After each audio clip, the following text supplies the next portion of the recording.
Eba Uyakwaba Eba Gypsy Days, hot news all time, latest and hot news. And I'm the Bremo. A year Bawumia Vice President or the NCB Akoto I will share so for more what you say. Bitua one car essence of him on the boy air so for no airbook. I will memoir. The only way it's a amount for a casapa one to because it's a joke. Now, answer I'm the similar in our battle. Mr. Say, so we are subscribe to the channel now. Mr. Say, over subscribe.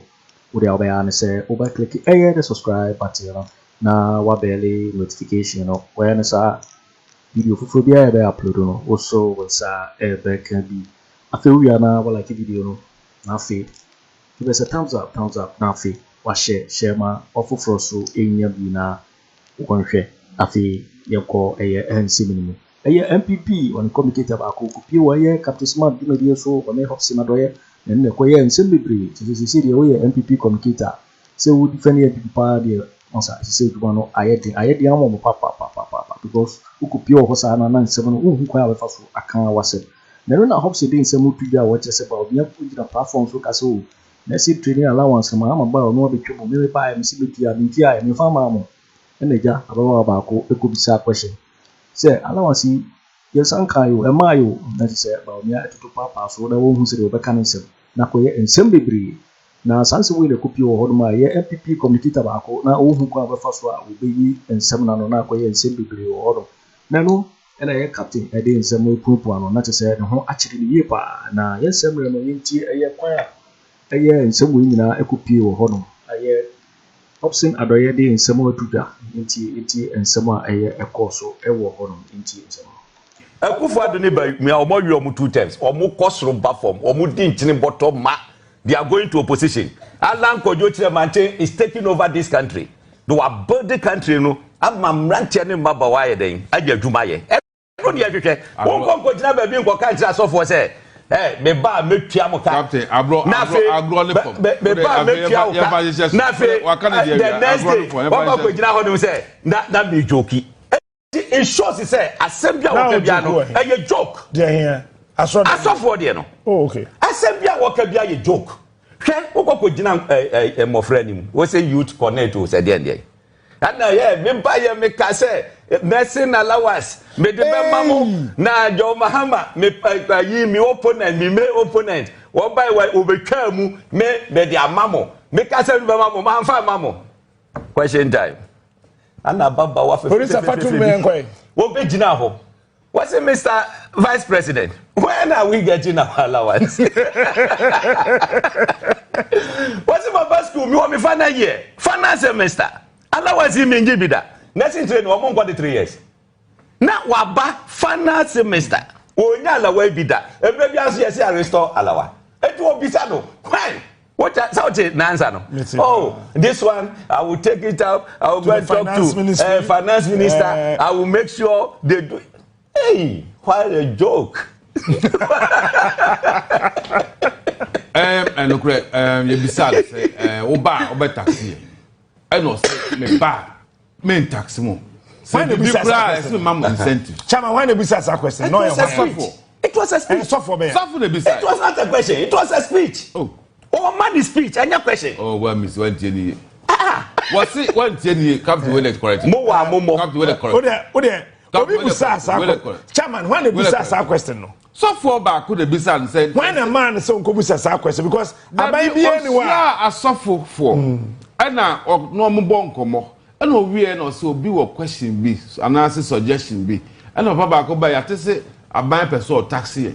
Now, I am passing over by taxi. And I say, Ajuma sorry analysis faith organizations ma Ghana no esinka ye mom bibi kura but yet me mom bibi kura no ese mom ye be mom incentive. That's what he said. The people said came out to say about me so oba obetua asafoka but osinka say etwa mo campo na mom at least for nothing at all. Police I am video no for the benefit of the doubt. Yeah mo. Yeah. Because was saying get you to work and I'm what. I say to am kan tell say metua uka. Hey. Then it's on kind the other trust there too. Every complicated and come was guys as come out 20 2 and I wouldn't see Kenti. But saying you don't test me joker. But I don't test me joker. Hey, Nakasa and I cry or can't treat him, bro. Just a buffoon anti cry treated it. But Chairman, on a more serious note, when I wear MPP Penny, Sir Vice President Bekasa BV. Na Obesambe jina simple foforo so. Oka wa sorry demo. No Obesambe jina simple so say asam na for a meeting. I was joking before men of God. Knowing very well say Yanka no kurema Ghana for ntiase na Bawumia na nkasa ntiase say a lot of Christians are saying they will not vote for a Muslim. That's a fact. That is your fact. No. It's a fact. They are battling it is with. Also your fact. No, they are battling with. You guys are battling with that. Ghana, and we vote not based on. No, and I have said that, sir. Or tribe. And I have said that, sir. Say tribe, they vote to Ghanaians. No, and yet tribe. Yanka tribe. No. Not we tribe. don't vote based on faith or tribe. No, and I'm saying no. And we voted for him because of his credibility, his vision, his ideas, his credibility. And who could share software here? Now I catch them say, we share schools are soft, a sorrow sissing near ma, a sorrow no aya. O mine mom necessary, o tia a sorrow neka. Yeah, never get you more yellow. Now, ya some more incentives. One can hear some more incentive. Oh, Chairman, you have video no?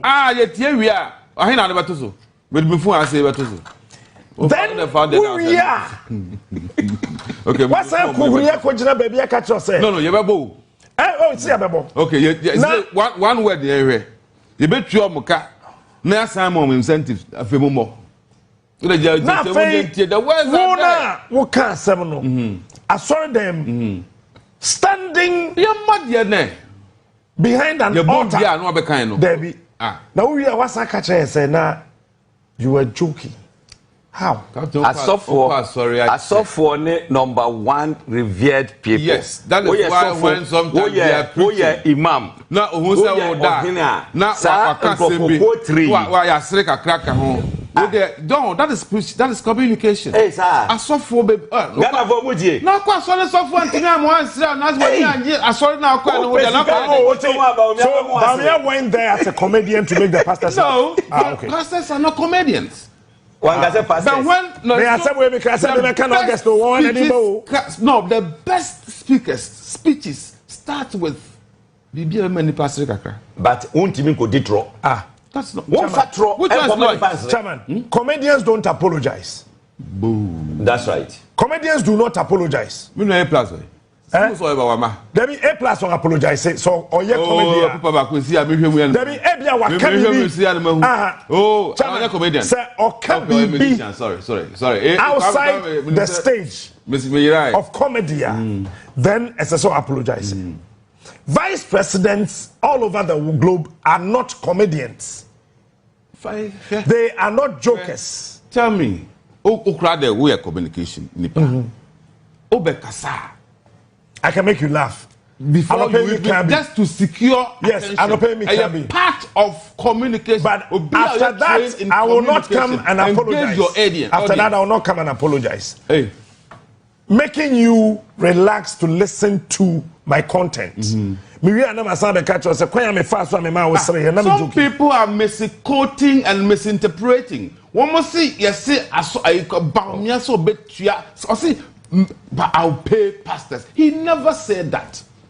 He never said that. So if he didn't say that, why did he come to tell us he was joking? Oh. And Timothy, a man for a bit more twisted on and was say, Chairman. Men don't crop for a cast some now. Just to add to a flesh to that bone, and he say, and you come out to say, what's your heading? Then how do we? Okay, so even the president who will claim say, oh yeah, your friend is saying cry now. Or no, it's too. No, even the current president, most often when he's speaking, like a crowd. Now, nipa, it does. That's communication. For God's sake, that is communication. And now by ya o ka say nyina no me tia no mu chase ya ne nyina no me tie o. So the things na no osre. In fact, hope the crowd by no can no osre. Near wake up. But you apologize. Not different from and as you know, you are a vice president of the republic. You want to become the president. And what share Asofo. Hey, nyabia ni yendi trosa o. Etina make us say no wonder say Wokoko to Zakaria 41. What you say? Alan Wokoko to Zakaria 41. Mahama obun kasa e mani pansrega. Nyabotre. Is that what you guys are saying? Because he's Bawumia when he speaks. Asamwa ye kasere no. No. Asamwa ye kasere no. Hopeson. When he speaks, wa kan dia he never said anywhere say me Bawumia me ba me twia asofo na sorry for. I say the asoro na ye no. They deserve to be paid. Yes. For nothing at all. So my presidency. So why do you have to come me presidency and say that? Give them. I said people twisted the story. Or say me ba me twia. And I said there be man kasa. No gade. Me say for nothing at all. Me ba. No, he didn't say that. He came out to say that. He was incentive in your pay. Incentive for God's sake. Incentive. Enyesiga. What koche obi atade as incentive for enyesiga na de beto. What Akoto Bible cramba beto mo a enyesiga na de beto. What are you talking about? Empress incentive.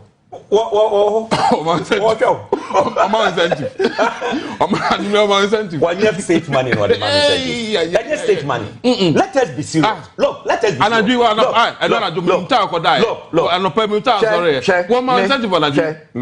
Be a teacher by profession. I started my teaching career in 1987. Presbyterian schools. It was being managed by the Presby Church. Not Presby Church and the two teachers. Though a bank training, na omwa afa. Omwa naneye. Woko Catholic Church, omwa naneye. Until a point. And the Ghana Education Service said, look, as I said, you absorb the pay. Because that was the contribution a buy at the bois ama bibia because a buy to me and schools are here nina. Yo, it's for winning and somewhere also I was studio or my Bawumia vice president in some of Boakye and no MPP when the communicator about Kopi or my own who said they want church who said they want church means some more on my way and some bigger. Because Justin so and our no so we now subscribe ya Mr. say over subscribe no like it na watch video no. Also with me actually wondering Afriyie and so we na ho e wo comment box ni mo beti interview in my next video. Thanks for watching. Like and share the video. You can also drop your comment. Please don't forget to subscribe. Click on the bell to turn on the notification.